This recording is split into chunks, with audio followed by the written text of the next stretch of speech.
que leremos em nome do Senhor Jesus, somente o verso 33. Romanos 8, 33.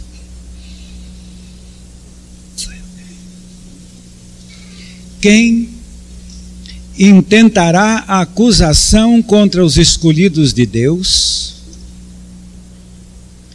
É Deus quem os justifica. Quem os condenará? Espírito Divino. Enquanto o Pai dá a palavra, Jesus realiza a obra, tu falas esta palavra aos nossos corações, em nome de Jesus. Amém.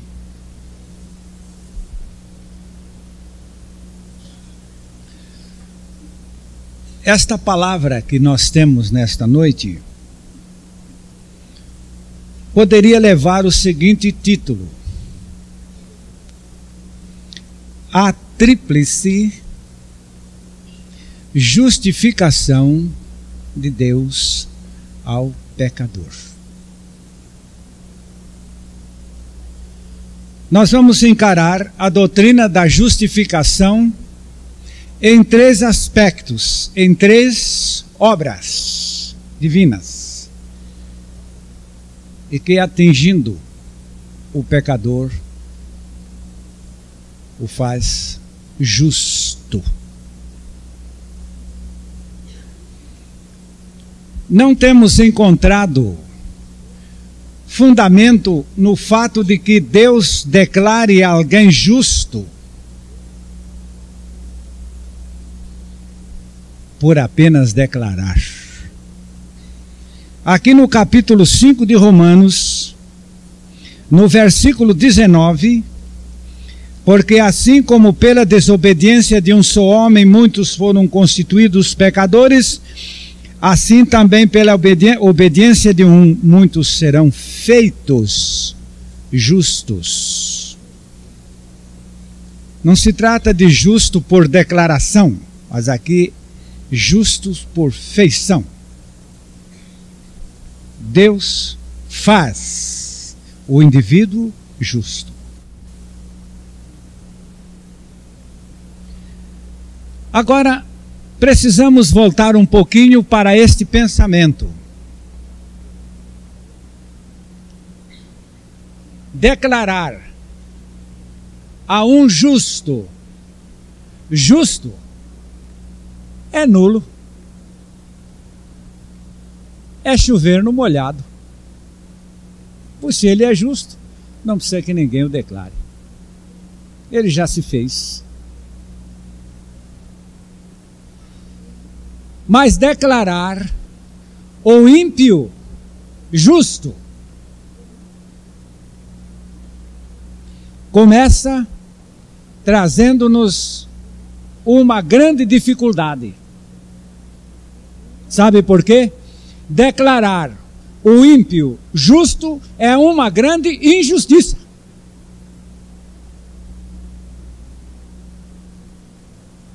Então está sem jeito. Declarar o justo justo é nulo. Declarar o ímpio justo é uma injustiça.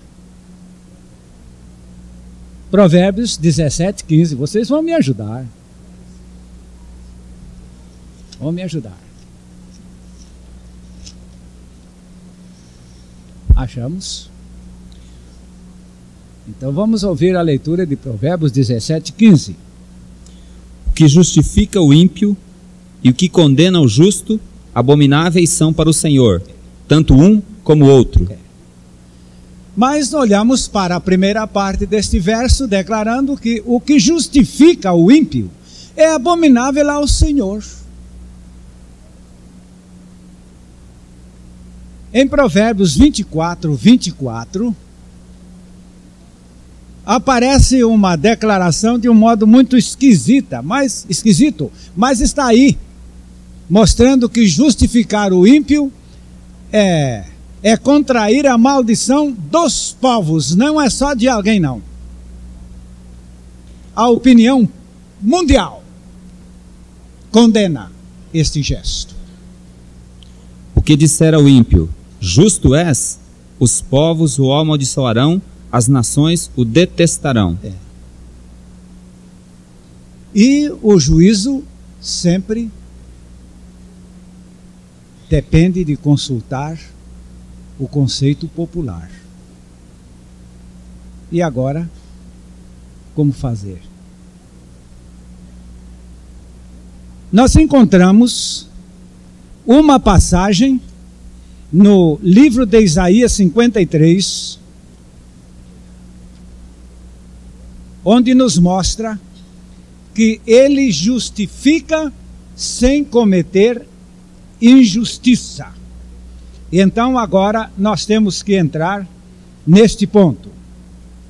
Para que ele seja justo, estou procurando o versículo 53. Isaías, meu servo justo. Estou com esta passagem aqui. 11. Ah, sim, ele verá o fruto do trabalho da sua alma e ficará satisfeito. Com seu conhecimento, o meu servo justo justificará a muitos, pois as iniquidades deles levará sobre si. Ele não perde a sua justiça por justificar um ímpio. Então agora, nós precisamos verificar como ele justifica.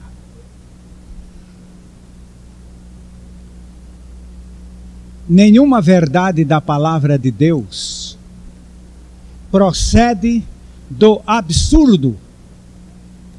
Ela tem que proceder da razão, da justiça ou da própria verdade, do fundamento.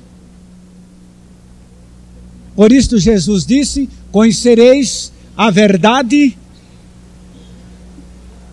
Falaram fraquinho, né, irmãos? Conhecereis a verdade e a verdade vos libertará. É verdade. Mas é o conhecimento da verdade. E como conheceremos a verdade se a verdade for tão confusa, tão absurda que não se pode entender? É verdade que há um caminho de fé para se conhecer a verdade.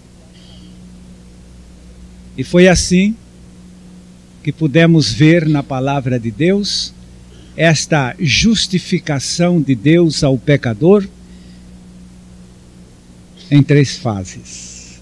A primeira é através do sangue de Jesus Cristo.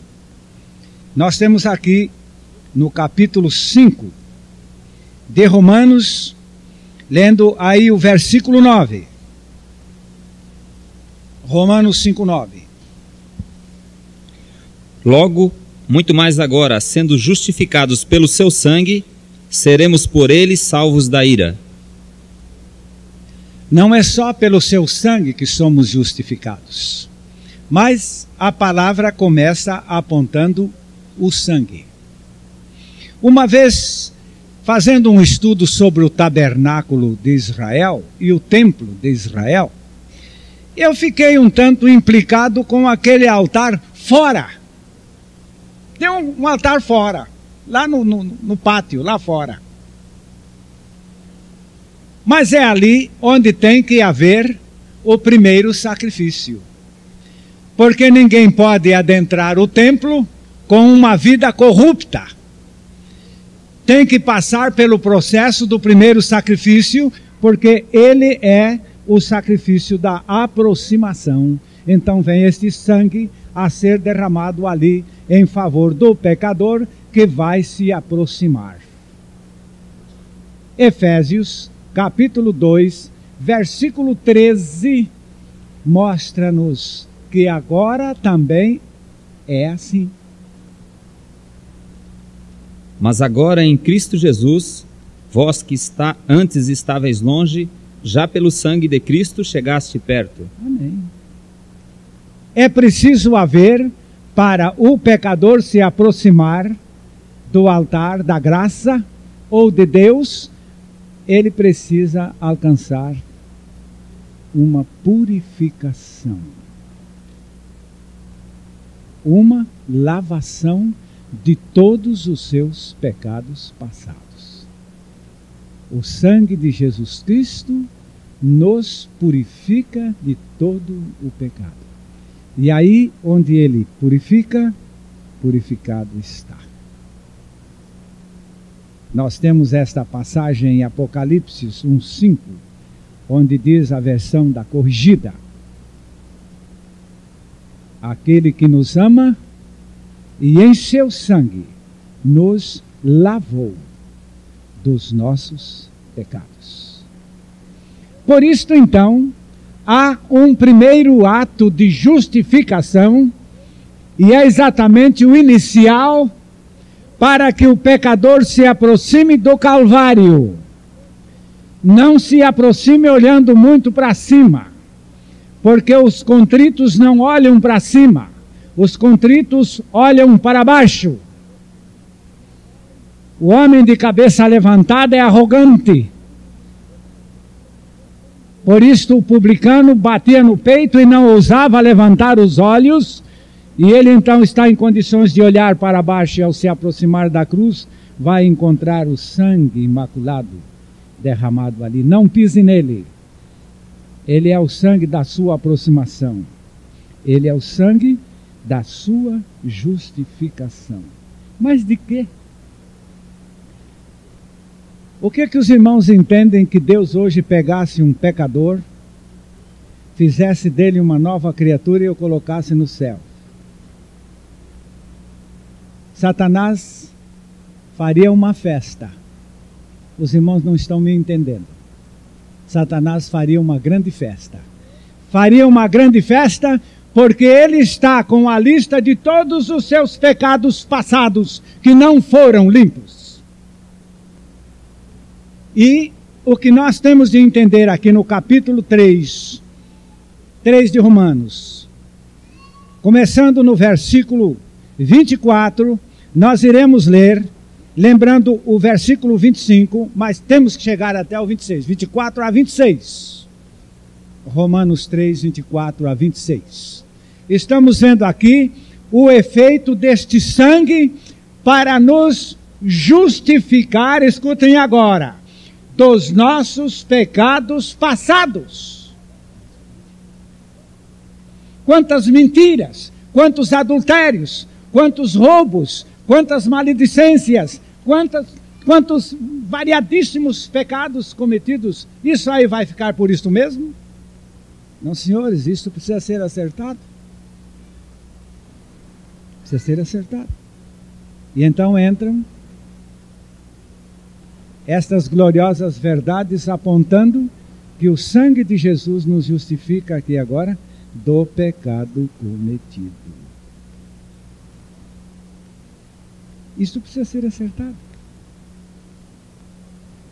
Eu estou me lembrando de um delegado de polícia. Conversando com ele, falamos sobre um indivíduo que fora membro da minha igreja. Ele disse, aquele homem deve um jipe para a polícia, ou seja, para o homem que ele roubou. Ele era membro da minha igreja, mas era salteador. Ele tinha carregado o jipe do homem. Pois então tem que acertar esse negócio do jipe. Ainda que ele ficasse 40 anos na cadeia, o jipe tem que ser pago. E agora aqui a palavra de Deus está dizendo, ainda que Deus hoje te regenerasse e pintasse de ouro, se o sangue de Jesus não te justificar de todos os teus pecados passados, você não tem libertação. Então temos que dar o primeiro passo. Vamos ler os versos 24 a 26 de Romanos 3. Sendo justificados gratuitamente pela sua graça, pela redenção que há em Cristo Jesus, ao qual Deus propôs para propiciação pela fé no seu sangue, para demonstrar a sua justiça pela remissão dos pecados dantes cometidos sob a paciência de Deus, para a demonstração da sua justiça neste tempo presente, para que ele seja justo e justificador daquele que tem fé em Jesus. Está entendendo? A justificação dos pecados dantes cometidos. Esse é o primeiro passo da justificação. Esta é no sangue do Cordeiro. Conta-se que Lutero uma vez estava meditando nesta verdade e disse que Satanás entrou no escritório dele e disse: Lutero, eu tenho uma lista enorme dos seus pecados passados. E ele então disse para Satanás: vamos ver a lista. Satanás encheu a parede da frente dele com uma lista. Ele disse: você não viu que está na palavra de Deus que o sangue de Jesus Cristo me purifica de tudo isso aí? Pode enrolar a sua lista e sumir, que com esta você não me vence. Eu estou justificado no sangue de Jesus. Mas e agora? Perguntemos. E parando aí está o outro lado da derrota. E parando aí, que esse sangue me justifica do pecado passado. Ontem ele me justificou, de ontem para cá eu pequei mais, tem que justificar de novo. E ficamos vivendo uma experiência de pecados cometidos, de vida passada. Olha aí, é o que está acontecendo hoje com o movimento cristão no mundo. Dizem que existem dois tipos de imagens, não é verdade? Um tipo de imagem olhando para cima. Outro tipo de imagem olhando para baixo. E eu encontrei um outro tipo de imagem olhando para trás. É o cristão de hoje que só vive nesta experiência de justificação dos seus pecados passados. Mas a justificação de Deus é maior. Ela vai adiante. Você quer ver? Agora nós vamos passar para a segunda forma de justificação que Deus nos proporciona por sua graça. E aparece aí, já no capítulo 6 de Romanos, verso 7, que agora não tem mais nada com o sangue, agora já é um outro caso. Já estamos para frente do sangue, já ultrapassamos o altar introdutório e agora já chegamos à cruz. Porque Romanos, aquele que está morto está justificado do pecado. Amém. Agora aqui não é mais justificação por sangue, é justificação pela sua morte. Nenhuma pessoa se justifica pelo fato de Cristo ter morrido por ela. Mas aqui a palavra está mostrando que a sua justificação é a sua morte. Aquele que está morto, ele está justificado do pecado. Eu gosto desta expressão. Eu gosto. Um morto peca, doutor. Morto não peca. Então está aí. Justificado do pecado pelo processo morte. Isso aí já não tem mais nada com sangue. E outra coisa, o problema que o sangue resolveu foi o nosso problema passado, desde lá até cá. Agora aqui é na cruz, onde o pecador morre, é que se encontra a sua justificação. E é feito justo. Não é declarado apenas, não, é feito. O processo de Cristo é confeccionador. E agora, visamos esta justificação.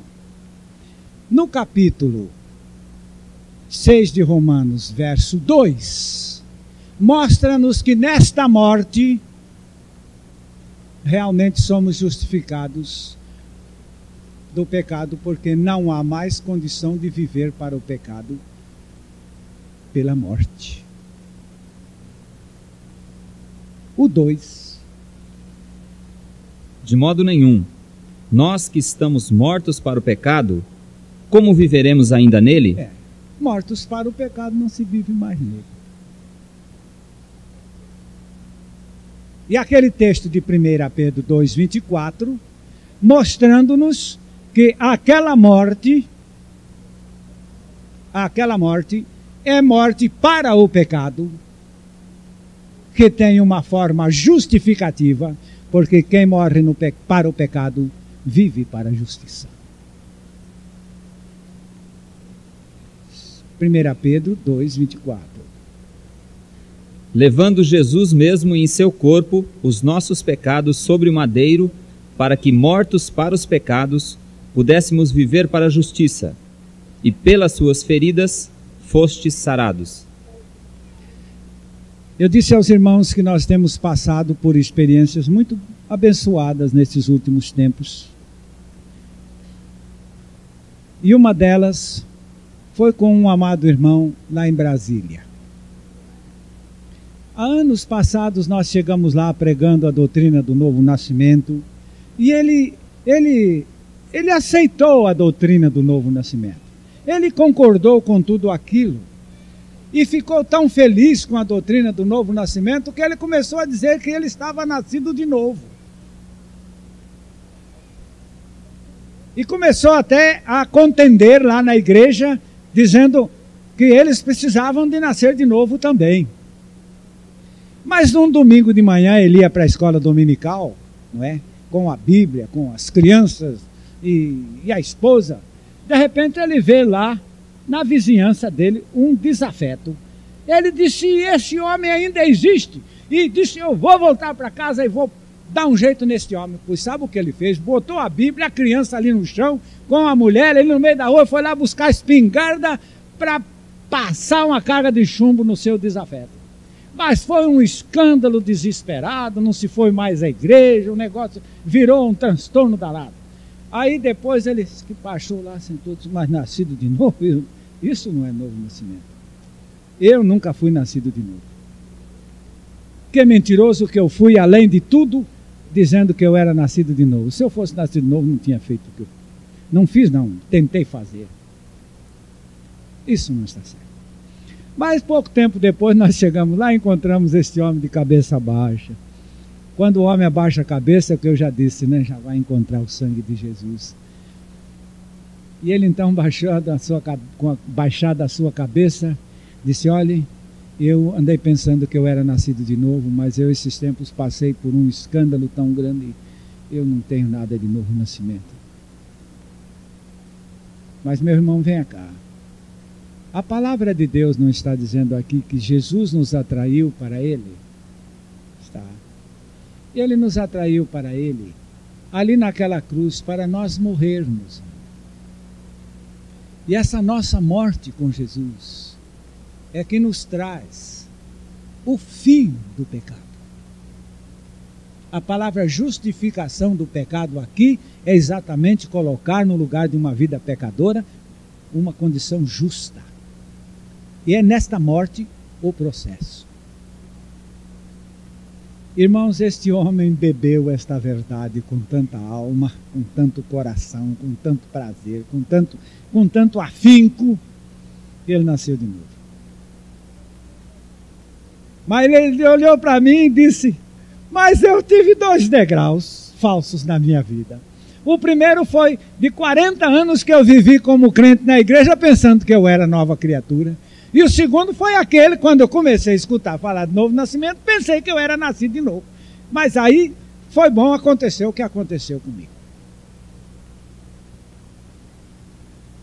Mas agora eu estou nascido de novo.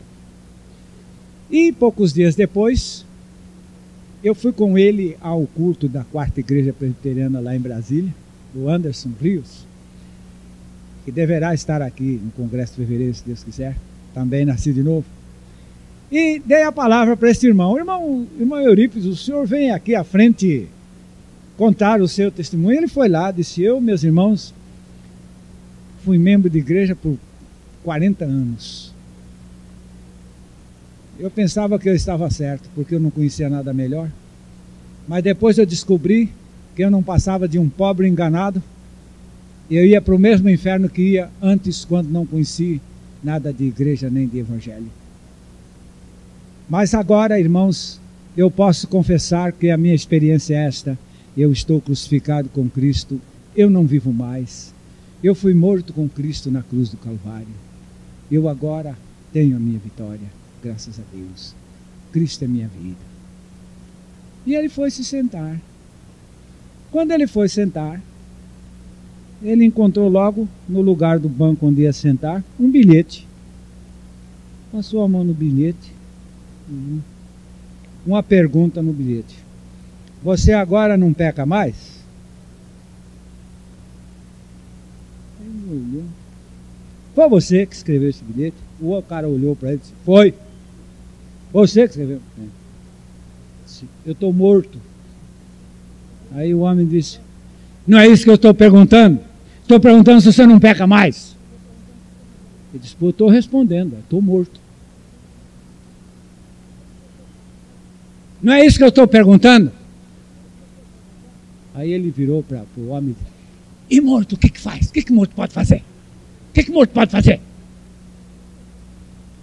Aí o homem, que já estava vermelho, ficou branco, pálido. Você sabe o que é a palavra justificação aqui? Ele nos mata ali naquela cruz. Eu já contei tantas vezes a história do Antônio, camisa de couro, lá no estado de Mato Grosso. Eu me sentei ao lado dele no jipe, quando ele já havia cometido 17 mortes, todas para ganhar dinheiro. Eu disse: Antônio, eu vim viajar com você para dizer a você a respeito do Evangelho. Isso é bom falar assim, pastor? Pois não. Mas eu quero falar em primeiro lugar que você é um pecador. Não, não, senhor, eu não sou pecador. Não, senhor. Não, senhor. O senhor está muito enganado comigo. Eu não sou um pecador.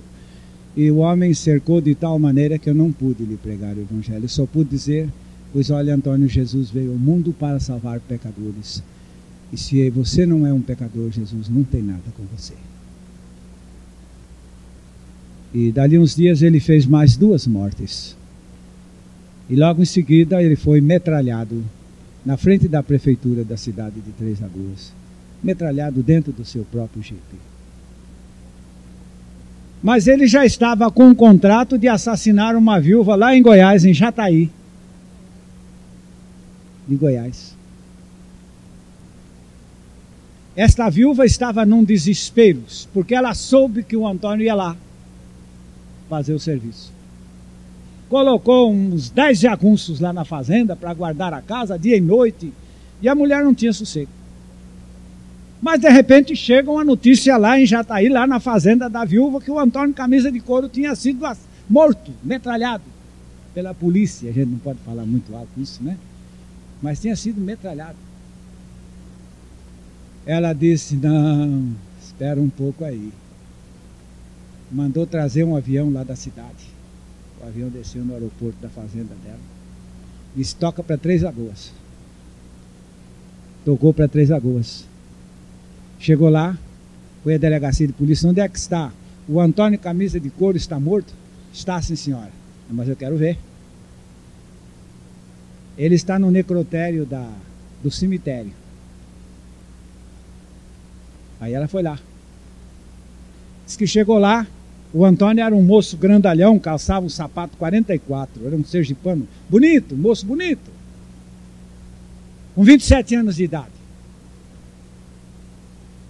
É o tempo do moço bonito, né? Muito bonito.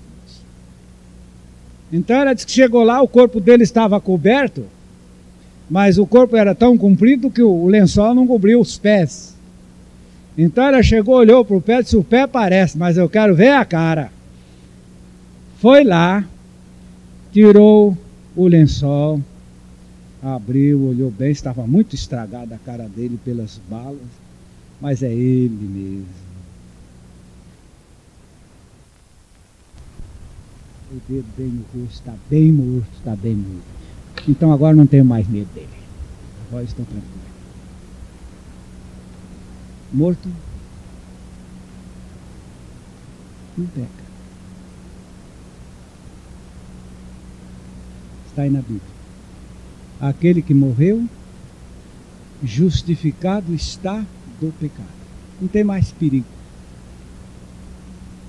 Esta gente que a gente precisa viver com ela, como quem lida com ovos, esta gente ainda não morreu.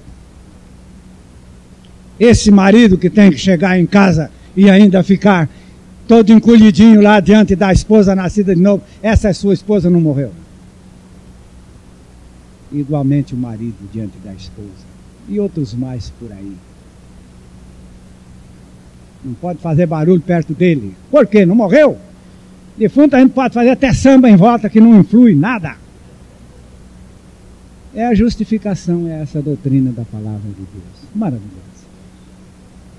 Outro dia eu gostei do pastor Lelo.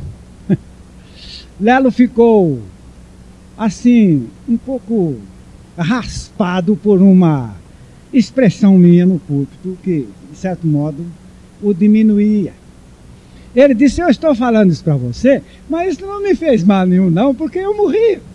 Eu morri. Eu estou morto. Eu estou morto. Eu estou morto. E eu pude ver a vitória daquele amado irmão nesta expressão. Eu digo, a sua vitória não é só isto, não. A sua vitória é tudo mais, porque você é um homem morto. Mas morto com Cristo. Morto com Cristo. Agora, passada a justificação de nossa vida pregressa, não é assim, minha irmã? Vida pregressa. E agora a justificação do nosso comportamento atual pela nossa morte em Cristo. E o terceiro está no capítulo 4 de Romanos, versículo 25. O qual por nossos pecados foi entregue e ressuscitou para nossa justificação. Vamos lá. Justificação pelo sangue, justificação pela morte e justificação pela ressurreição. Você entendeu isso? Não é tríplice? É uma justificação, só é Deus justificando a você. Como justificou e continua justificando a mim. É tríplice. Justificação pelo sangue, atingindo toda a nossa vida passada. Justificação pela morte, atingindo o que nós poderíamos praticar hoje, ser hoje, isso Ele nos fez morrer. E justificação, agora, definitiva, por meio da sua ressurreição. Mas o que é a justificação pela ressurreição? Em João 14, verso 19, estou esperando. João 14, 19. Ainda um pouco, e o mundo não me verá, mas vós me vereis. Porque eu vivo, vós vivereis. Graças a Deus. Eu já entendi essa passagem. Jesus disse que Ele ia ressuscitar dos mortos para me fazer viver. Jesus disse ali que a vida que Ele ia ganhar na ressurreição iria operar em mim. Porque eu vivo, vós vivereis. E no capítulo 2 de Efésios, verso 5, mostrando-nos aí a ressurreição de Cristo e nossa vida com Ele. Eu queria a versão da atualizada nesse Efésios 2:5. Estando nós mortos em nossos delitos, nos deu vida juntamente com Cristo, pela graça sois salvos. É assim que Ele nos justifica agora. Eu não estou com medo de pecar daqui para a hora de dormir. Não estou. Sabe por quê? A vida de Cristo está em mim. É a minha justiça. Eu não estou com medo de pecar nesta semana que começou hoje. Não estou, não. Posso vencer o pecado, posso o inimigo abater, posso da morte a vitória, posso por Cristo viver. Sim, todas as coisas eu posso naquele que me fortalece. Sim, todas as coisas eu posso naquele que me fortalece. é a sua vida me fazendo justo agora. Você está lembrado daquele Salmo 23, onde diz ali: e guia-me pela vereda da justiça. Se alguém diz: não, eu quero nascer de novo, mas quero que ele venha me guiar pela vereda do pecado, vá para o inferno antes de qualquer coisa. Esta não é a justificação de Jesus. Se você está na vereda do pecado, diminua o seu pecado, deixe a hipocrisia, baixe a sua cabeça e vá para o pé da cruz. Encontre-se com o sangue que vai te lavar de todo o seu pecado passado. Levante a sua cabeça e entre na identificação com Cristo naquela cruz e morra para ser agora um dispositivo da vida de Cristo. E Ele que ressuscitou vem viver em você. É assim que diz o Salmo de Efésios capítulo 2, versículo 6. E nos ressuscitou juntamente com Cristo. Não é a ressurreição de Cristo, não. É a nossa ressurreição juntamente com Cristo. E daí então entram as profecias. Eu estava falando de profecia de Jeremias, capítulo 23, versículo 6. Aqui agora você vai ver como Ele vivendo em nós torna-se a nossa própria justiça. Ele, nossa justiça. Ninguém precisa se justificar. Ele é tua vida. Ele é tua justiça. 23:6 de Jeremias. Nos seus dias Judá será salvo, e Israel habitará seguro, e este será o seu nome, com que o nomearão: o Senhor, justiça nossa. Amém. Amém. O Senhor é a minha justiça. Eu estou me lembrando daquele salmo onde o salmista clama: salva-me pela tua justiça. É verdade. É verdade.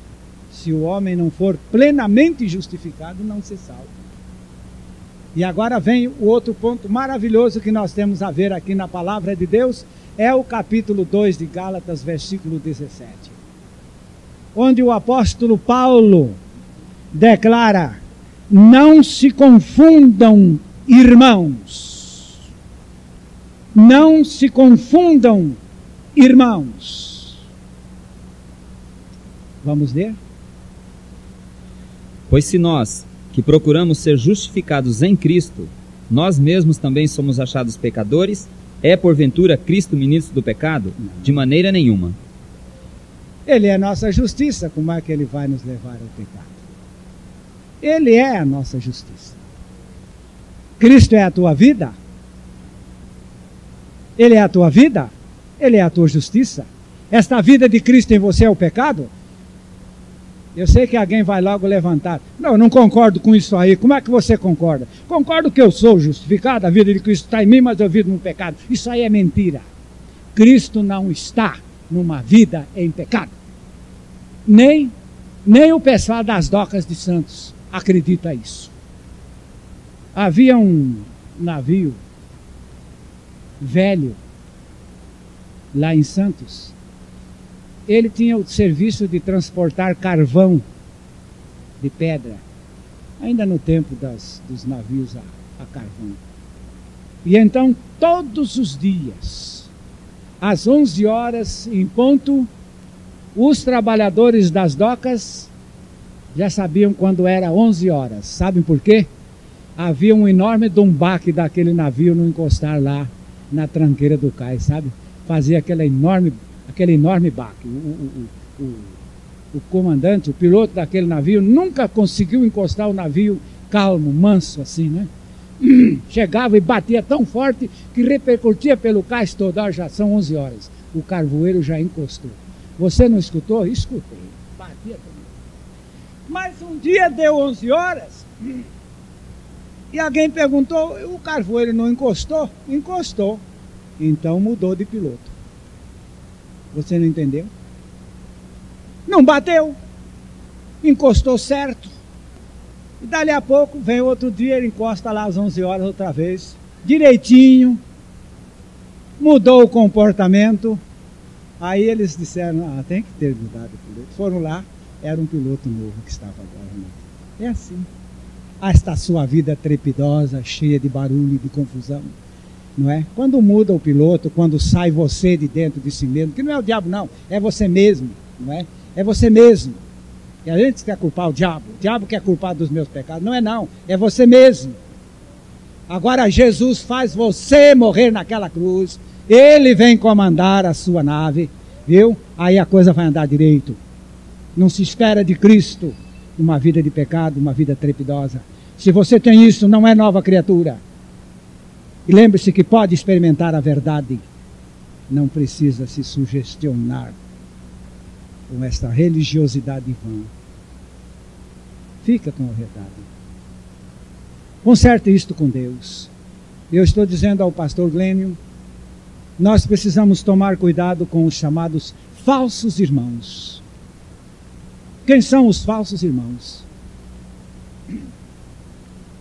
É quando o padre chama a gente de irmão, não é não. Ele está mais perto de nós. É quando aquele que sai zangado da reunião do culto, que não quer ouvir falar do novo nascimento.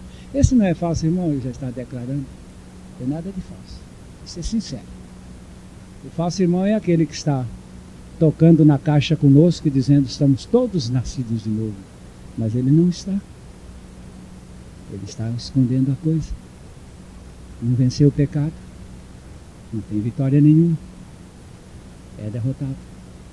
1 João 2, 29. Tem o nome de que está vivo, mas está morto. Este é o falso. 2, 29. 1 João. Se sabeis que ele é justo, sabeis que todo aquele que pratica a justiça é nascido dele. Amém. O distintivo está aí. Se é Cristo no seu interior, se você nasceu de novo, a sua conduta é esta. A consequência da vida de Cristo em você é uma conduta pelo caminho da justiça. Voltando a Jeremias, ainda no capítulo 33, verso 16. Naqueles dias, Judá será salvo, e Jerusalém habitará seguramente. E este é o nome que lhe chamarão: o Senhor é a nossa justiça. Amém. O Senhor é a nossa justiça. Eu não vou fazer todo mundo recitar esta passagem, porque eu faria muita gente dizer o que não está na sua experiência. Mas você pode curvar a sua cabeça em oração e vamos falar com o Senhor. Isto você pode fazer. Vamos orar. Curve a sua cabeça e você pode dizer isto a Deus: Senhor, eu te agradeço, porque o teu sangue derramado por mim me purifica e me justifica e me lava de todos os meus pecados passados. Muito obrigado, Senhor. Eu creio no poder do teu sangue que me justifica de todos os meus pecados passados. E, Senhor, tu me atraíste para morrer contigo na cruz. Eu aceito, Senhor, a minha morte contigo na cruz, para que cesse esta vida pecaminosa que tenho vivido. E, Senhor, na tua ressurreição, tu me deste a tua vida. Tu me deste, Jesus, a tua vida justa. Esta vida que vive em mim, a única expressão da perfeita justiça. Ó Jesus, eu te agradeço pela minha justificação, em teu sangue, em minha morte contigo e em tua vida em mim. Seja esta vida justificada inteiramente para a tua glória, para sempre. Amém. Amém. Agora como é que vamos viver? Não, vamos viver da fé. Quem é que vive da fé? Quem é que vive da fé? Quem vive da fé é o justo. E o ímpio? O ímpio vive de incredulidade. O pecador vive de incredulidade. Porque se cresce, viveria da fé. A justificação de Jesus. O caminho é fé. E fé em quê? Na palavra? A palavra hoje já trouxe aqui a tríplice justificação. O sangue de Jesus Cristo te justifica do teu passado, a morte com Jesus Cristo te leva a morrer para o pecado, e a vida de Jesus Cristo vem viver em você a justiça que você precisa viver. Oh, como Deus é maravilhoso! Que amor glorioso é esse de Deus que faz uma obra completa por nós. Você crê no amor de Deus? Deus não é relaxado em seu amor, pois toda pessoa que ama faz o seu trabalho com muito carinho, com muita dedicação. Por isso a Bíblia até diz que os empregados devem amar os seus patrões. Só, mas que negócio é você amar? Porque se você ama o seu patrão, você vai sempre fazer bem feito o seu trabalho de amor. E assim, ele nos amando, não fez uma obra relapsa. Ele fez uma obra completa, perfeita e maravilhosa. Nos justificou do pecado passado em seu sangue, nos justificou da nossa vida perversa em morte com ele, e nos justifica agora no nosso comportamento presente e futuro por sua vida em nós. Agora você vai escutar uma coisa. Esta é a doutrina que provoca o nariz do diabo. Uma pessoa está dormindo, você pega uma pena de galinha e fica fazendo isso no nariz dela. Daqui a pouco ela sai correndo atrás de você. Você está pensando que é um novo nascimento que está levantando perseguição no mundo? Mateus 5,10 declara que nós não somos perseguidos por causa do novo nascimento. Bem-aventurados os que sofrem perseguição por causa da justiça, porque deles é o reino dos céus. Amém. A sua vida justa sempre provocará a implicância do diabo. Mas, e também do mundo, não é? Também do mundo. Mas está nisso o nosso testemunho. Esta vida justa é insuportável, mas ela é também o testemunho que prevalece. Que Deus abençoe a todos com esta tríplice justificação que Deus, na sua grande graça, nos tem proporcionado. Amém.